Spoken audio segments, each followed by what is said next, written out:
What's going on, everybody? Welcome back to the channel. I hope you're all doing well. Thanks so much for taking the time out of your day to click here on another video. And today we're going to be talking about a brand new film starring Nicolas Cage that I got sent over an early screener to check out. And that film is called The Surfer.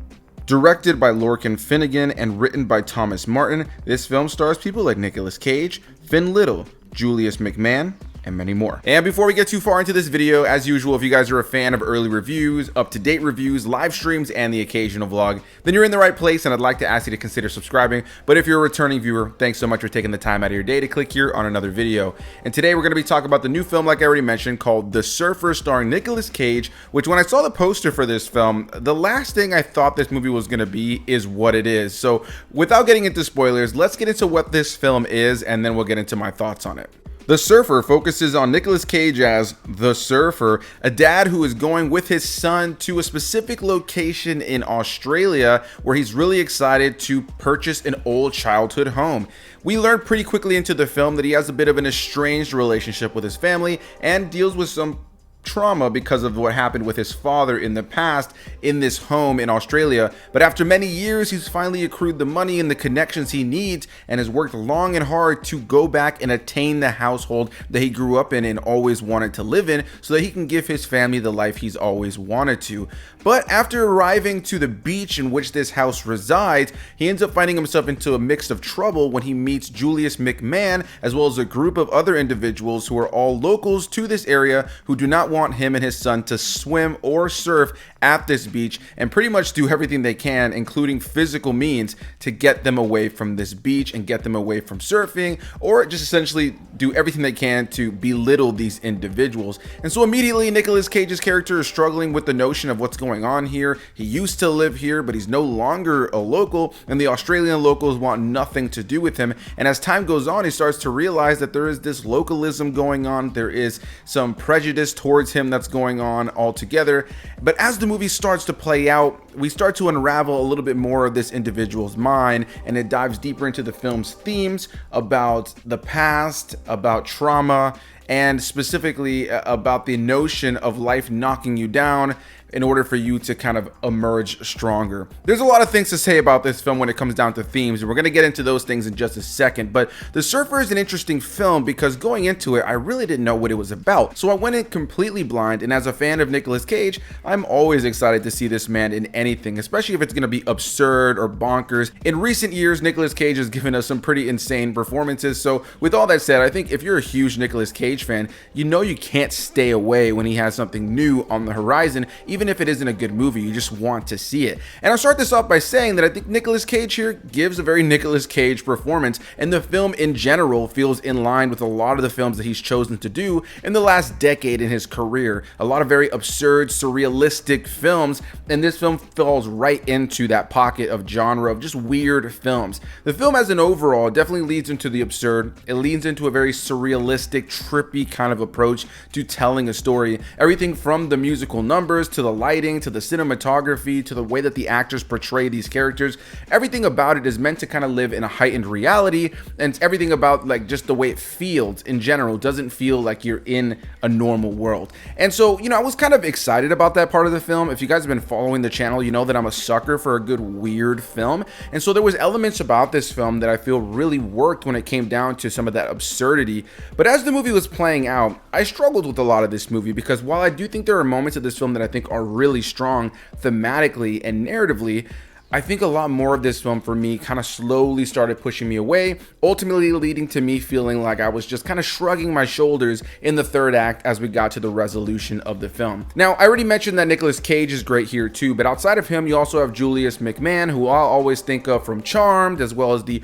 earlier Fantastic Four movies as Dr. Doom. And even though I've seen him in plenty of other things, those are just the things I go to. But whenever I've seen him pop up as an actor, I've always found him to be a likable, charming, fun actor. And here he plays the bad guy. He plays a guy who's very charming and likable on the surface, only for you to learn that he's fairly malicious and maniacal. But there is more to his character as you get to the later part of the movie. But I thought he was a solid part of this movie as well. I think for the most part, all of the supporting cast does a really good job here, especially as we lean lean into some of those more surrealistic elements of the film and some of the more trippy elements of the film that literally feel like the filmmakers were definitely doing acid while they were making this movie. And so, yeah, the cast is strong. And one other thing I really want to praise on a technical side of things is the cinematography. I think the look of this film is gorgeous. I thought the cinematography was beautiful throughout, and on top of that also is really helped by the fact that the film has a lot of really bright, vibrant colors. There's like a lot of interesting lighting, a lot of oranges, a lot of reds, a lot of deep blues, a lot of greens, a lot of elements that gave this film, again, a trippy feel to it. But if you're like me and you have those lights behind your TV where they kind of match the colors of what's going on the screen, this was an interesting just kind of get home from work and throw on, because I just found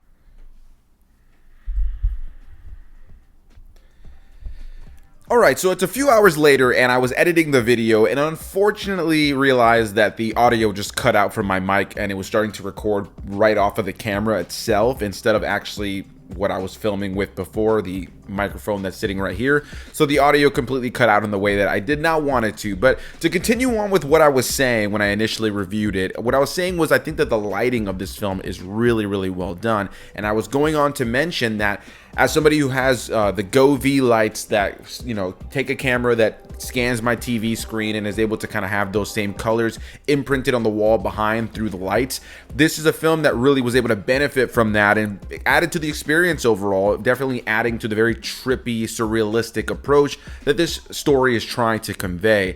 Now, I've already talked about the themes of this film, and this film does have quite a bit to say. The movie opens up with a quote that Nicolas Cage says, specifically saying that when it comes down to waves, very much leaning into the surfer motifs of this film, when it comes down to waves, you either ride them or you get wiped out. And I think the film in general has a lot to say about the notion of riding the wave of life and kind of going with the flow, or fighting it and ending up getting wiped out. And what do? Do you stay down? Do you allow that to defeat you? Or is it a situation where you allow it to kind of be something that helps you to become stronger? The film also has things in general to kind of tag along with that. It does have things to say about the notion of having to kind of lose everything to kind of gain everything, which is something that I think it's an interesting takeaway of the film. And I think for the most part, Nicolas Cage's journey in this film definitely conveys a lot of that. But with all that said, the film also kind of lives in an ambiguous space. It's a film that very much wants the viewer to come away with their own interpretation. And while there are definitely some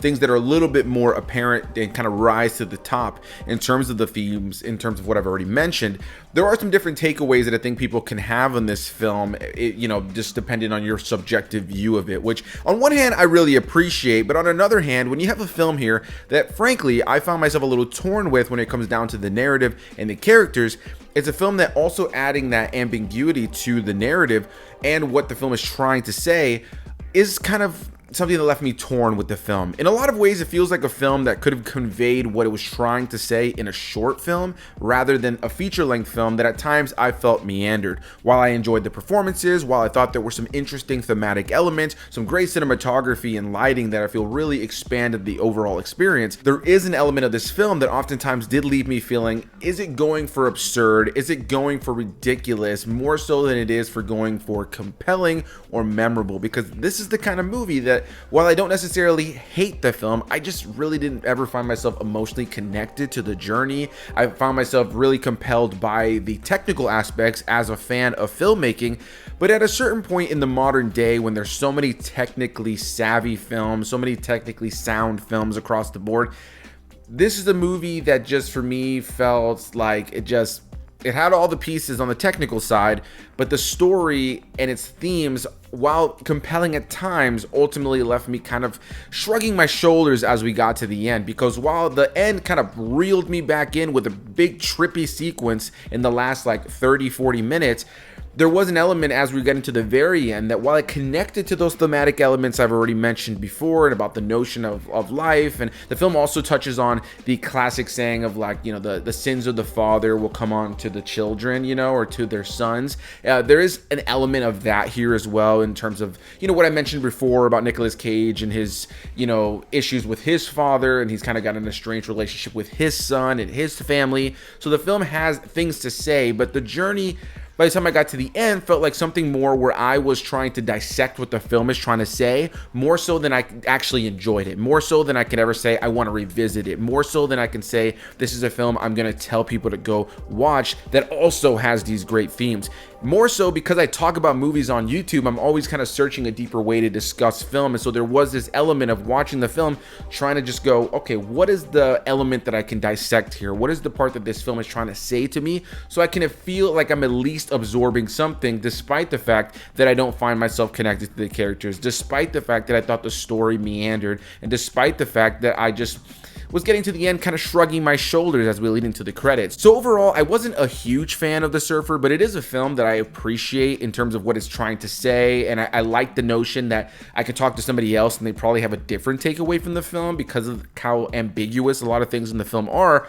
But on the flip side, it's also a film that I can't sit here and lie and say I really enjoyed when it came down to a story and characters. It's not a film I can see myself revisiting anytime soon. And if I look at it as a fan of Nicolas Cage, in recent years, I wouldn't say that this is necessarily a film of his that I'm clamoring to revisit, nor is it a film that I think I'll really think about by the time we get to the end of the year. It's just one of those movies I feel like that will have come out, and I'll go, oh yeah, that was that Nicolas Cage film called The Surfer that I saw, but it wasn't really a standout the way some of the other films in recent years that Nicolas Cage has done have been. So that's gonna be my thoughts. Thanks for putting up with a little bit of that audio issue, and the second half here I had to re-record. Hopefully it recorded, so if you're watching this, I'm assuming it did, but yeah, you know, got to deal with that kind of stuff sometimes. So hopefully it didn't make the review feel a little too disjointed. I tried to rewatch what I filmed where the audio cut out and try to kind of pick up from where I left off, but I know sometimes that can allow the videos to be a little bit disjointed. But a big thanks to all of you guys, and I want to hear from you. Are you planning on checking out The Surfer? Have you already checked out The Surfer?